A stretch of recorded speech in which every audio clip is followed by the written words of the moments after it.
What's up, everybody? Welcome back to my kitchen. I'm Dan, and today I'm going to share with you guys a really simple recipe. It's one of my favorites. It's fluffy peanut butter icing. Now, I ate so many peanut butter sandwiches when I was little. I mean, I didn't care about the jelly. That was almost too healthy, but peanut butter, I cannot get enough of it. So peanut butter icing is definitely my go-to icing, especially on top of chocolate cupcakes. Oh my God.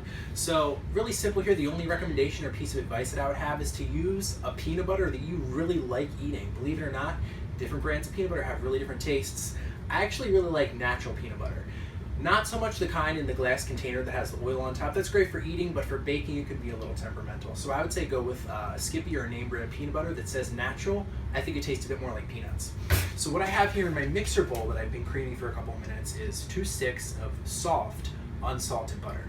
So that's creamed until it's been nice and fluffy. And I'll take a spatula here and use the spatula as a means to start adding in some confectioner sugar. So this is 10x confectioner sugar, and I sifted it just to make sure that I didn't have any lumps because I don't want any lumps in the icing. So I added about half, and I'll turn the mixer on low. So once that's started to come together, I'll add the rest of my powdered sugar.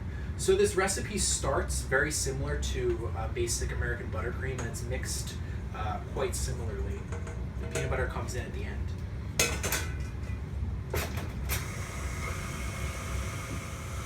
So while this powdered sugar is mixing in, I'm going to add 2 teaspoons of vanilla extract.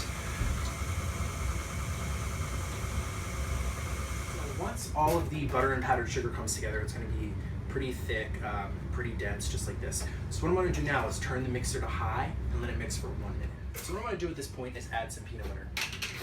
So just like the vanilla, you definitely can adjust this peanut butter amount to your personal taste, but I like this icing to be nice and peanut buttery. So I add almost a whole 3/4 of a cup of peanut butter.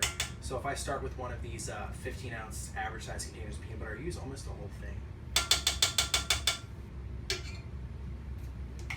So I'll mix in the peanut butter. Perfect. So now I'll add my whipping cream. And I usually like to start with just about 2 to 3 tablespoons, and you can adjust this, you can adjust the liquid amount for the icing to be as thin or stiff as you want it to be. I really do like using the heavy cream because I think that it really allows this icing to stay nice and fluffy. Think about whipped cream. So if we're adding some of this to the icing, we whip it on high for a few minutes, it's going to be a really fluffy, really silky smooth icing. So I add about 3 tablespoons of the heavy cream into here, start the mixer on low, grab my spatula, give it one final scrape, and then I'll just turn this mixer to high and let it do its work. It smells so good, I almost want to take a spoonful before it's even done.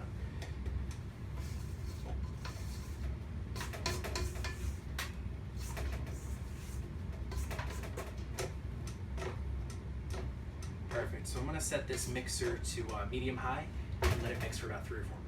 Alright, so it's been 4 minutes. Let's check this out, see how it looks.